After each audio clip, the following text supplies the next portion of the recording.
Hey guys, how's it going? Hope you're doing well. My name is Crown, and today I'm going to read you some very interesting stories that I hope that you're gonna love. And now, without further ado, let's go!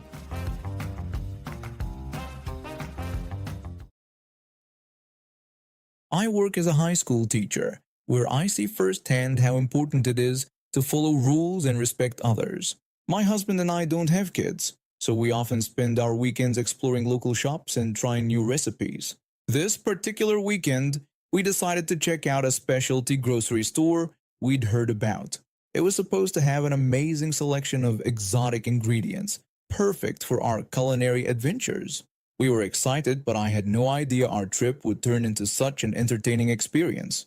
As we pulled into the parking lot, it was clear this place was popular. Cars were everywhere, and we had to circle around a few times before finding a spot way in the back. I didn't mind the walk, though. It was a nice day, and I was looking forward to our shopping trip. That's when I saw her. This young woman in a shiny BMW pulling into the only open handicap spot right in front of the store. She parked crookedly, taking up part of the next spot too. I watched, waiting to see if she'd hang up a handicap placard or had a special license plate. Nope. She just hopped out, all designer clothes and perfectly styled hair, and strutted towards the store like she owned the place. I felt my blood start to boil. Who did she think she was? Those spots are reserved for people who really need them, not for entitled brats who can't be bothered to walk an extra few feet. I turned to my husband and asked him if he had seen what just happened. He confirmed that he had and agreed it was pretty low. I expressed my anger, suggesting that someone should teach her a lesson. My husband, however, advised me to let it go, saying it wasn't worth getting worked up over. But I couldn't let it go. As we walked into the store, an idea started forming in my mind. I grabbed a cart and told my husband I'd meet up with him later.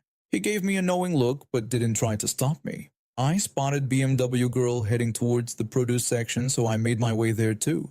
She seemed to be making a beeline for the berries, so I got there first. I started examining each package of strawberries like I was looking for hidden treasure. BMW girl tried to get my attention, but I pretended not to hear her, continuing to inspect the strawberries. When she spoke louder, I acted surprised and apologized, asking for her opinion on the strawberries. She tersely replied that they were fine and asked me to move my cart.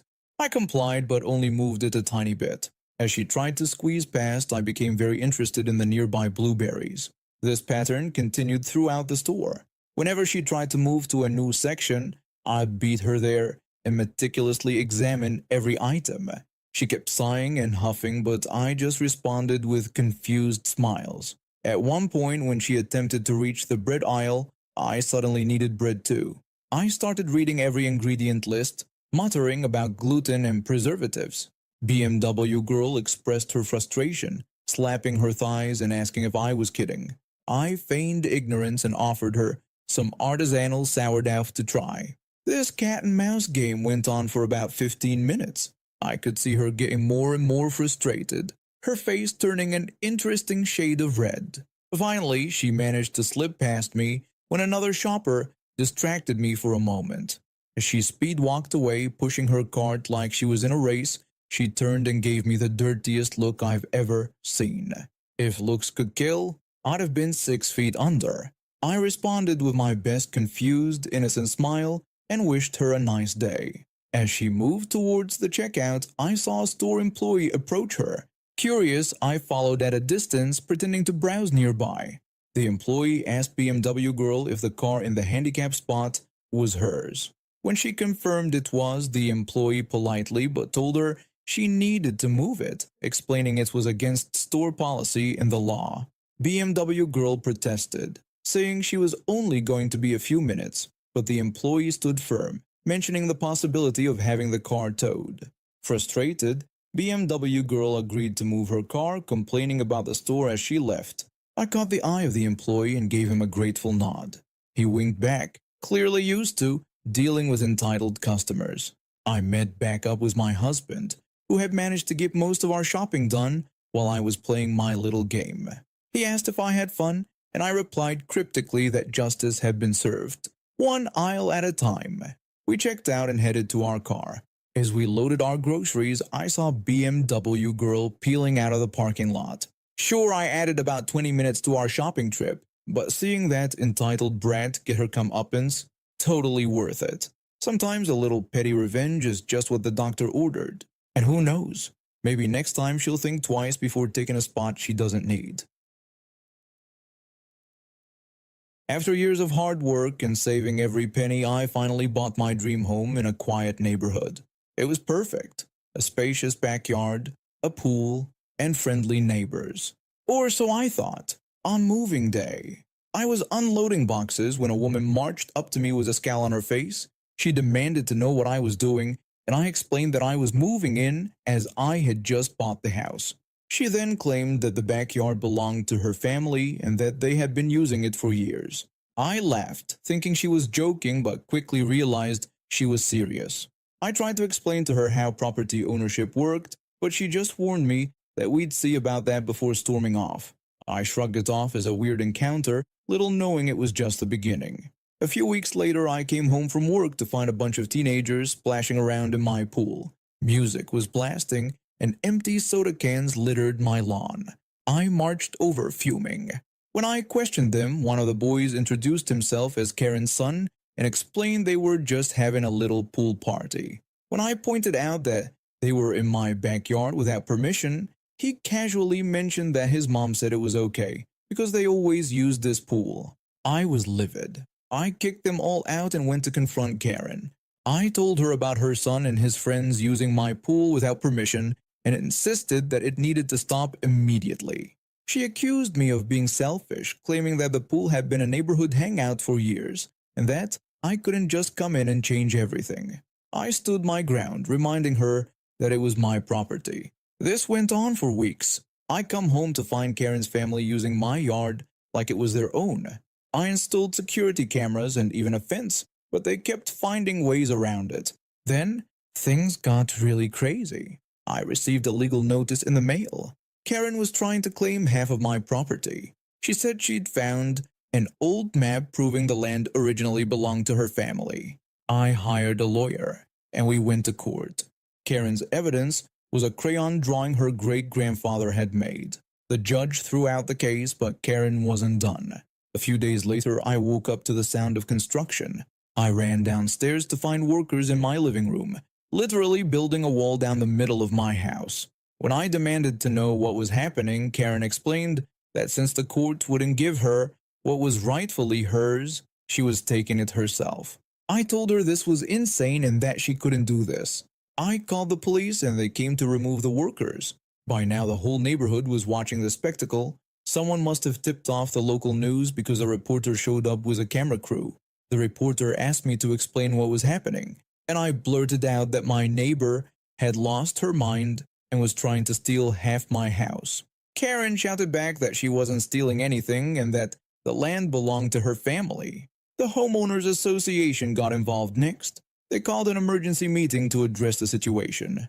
Karen showed up with a PowerPoint presentation about her family's historical claim to my property. It was complete nonsense, but she'd convinced a few gullible neighbors. The HOA president suggested trying to reach a compromise, but I insisted there was nothing to compromise about as it was my house.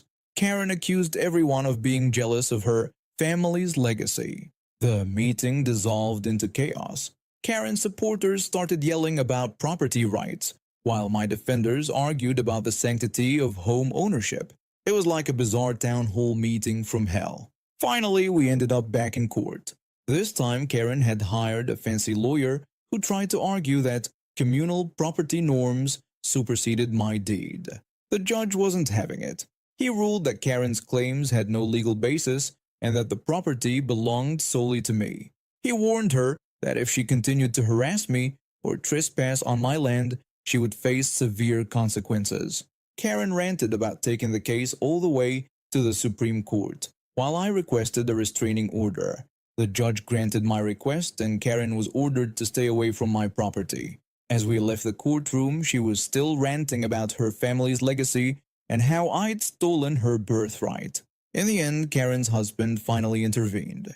He'd been suspiciously absent throughout this whole ordeal, and I found out why. He apologized profusely and explained that Karen had stopped taking her medication months ago. He promised to get her help and offered to pay for any damages. It took a while, but things eventually calmed down. Karen got the help she needed, and her family moved away a few months later. The new neighbors are much more reasonable, thankfully. My husband and I had always dreamed of living in the countryside. We both grew up in small towns, so when we got the chance to buy a farm in a rural area, we jumped at it. We spent months fixing up the old farmhouse and tending to the land. It was hard work, but we loved every minute of it. The peace and quiet were exactly what we needed after years of living in a crowded city. When we decided to get married, we knew we wanted to have the ceremony right here on our property. It seemed perfect. We could celebrate our love in the place we'd worked so hard to make our home. We didn't know many people in the area yet, but we thought it would be polite to let our neighbors know about the wedding. The couple behind us seemed nice enough when we first moved in, so we went over to tell them about our plans. We greeted our neighbors and informed them about our upcoming wedding plans for next month. The neighbor's response was oddly hesitant, simply acknowledging our news as interesting. His wife, however, expressed more enthusiasm, assuring us they would keep an eye out for the festivities. Something about their reaction seemed off, but I brushed it aside. We were too busy with wedding preparations to worry about it. The big day arrived and it was everything we'd hoped for. Friends and family came from all over to celebrate with us. We danced under the stars and fell asleep feeling like the luckiest people in the world. But that feeling didn't last long. The next morning I went out to grab the newspaper and nearly screamed. There, right in the middle of our driveway, was a severed goat head. I ran back inside shaking. I called out to my husband, urgently telling him he needed to come see something immediately. He asked what was wrong, noting that I looked like I'd seen a ghost. I replied that it was worse than that, explaining that there was a goat head in our driveway. We called the police, but they said there wasn't much they could do without proof. We didn't have security cameras set up yet, so we had no way to know for sure who did it. But I had a sinking feeling in my stomach. I remembered seeing pictures of goats on our neighbor's social media. When I looked closer at the severed head, I noticed holes that lined up perfectly with where ear tags would be. We tried to go about our lives normally, but I couldn't shake the feeling of unease. Every time I saw our neighbor, I felt my heart race. We started looking into his background and discovered he had a criminal record. It made me wonder what else we didn't know about him. Weeks went by and we did our best to avoid any interaction with him. But one day, he showed up at our door. Our neighbor approached us asking if he could use our fence posts for a project he was working on. I hesitated, unsure how to respond. Then, trying to appear casual, I inquired about how his goats were doing. As soon as I mentioned the goats, his whole demeanor changed. He started fidgeting and couldn't look me in the eye. He mumbled that the goats were fine and asked why I was curious. I tried to brush it off as simple conversation. Clearly uncomfortable, he quickly excused himself and hurried back to his property. That interaction left me feeling even more unsettled. I knew we needed to do something, but I was scared of what might happen if we confronted him directly. Finally, after days of debating, we decided to go back to the police. We told them everything. About the wedding, the goat head, our neighbor's reaction when we asked about his goats. They listened carefully and told us they'd look into it. A few days later, we got a call from the police station. They'd done some digging and found out our neighbor was on probation for a previous offense. The goat head incident was enough to violate his probation terms. They brought him in for questioning, and under pressure he confessed to leaving the goat head as some twisted form of congratulations for our wedding. He claimed he thought it would be funny, but the police didn't find it amusing at all. Our neighbor ended up going back to jail for violating his probation. His wife moved away shortly after, unable to face the shame of what had happened. Now, when we look out at our beautiful farm, we feel nothing but peace. And if we happen to see a goat, well, let's just say we appreciate it a lot more when it's alive and well in someone else's field. I've always been a car enthusiast, ever since I was a kid. My dad would take me to car shows on weekends, and I'd spend hours drooling over the sleek lines and powerful engines of sports cars. One model in particular caught my eye, a beautiful aerodynamic beast that seemed to embody speed and luxury. From the moment I saw it at 12 years old, I knew that someday I'd own one. Fast forward to my early 20s. I'd started my own tech startup right out of college, and after a few years of long nights and countless cups of coffee, things were finally taken off. We'd just closed a major deal that put us on the map, and I decided it was time to reward myself for all the hard work. That car I'd dreamed about for over a decade, it was time to make it a reality. I headed to the local dealership, heart pounding with excitement. The salesman greeted me as I walked in. He asked how he could help me today.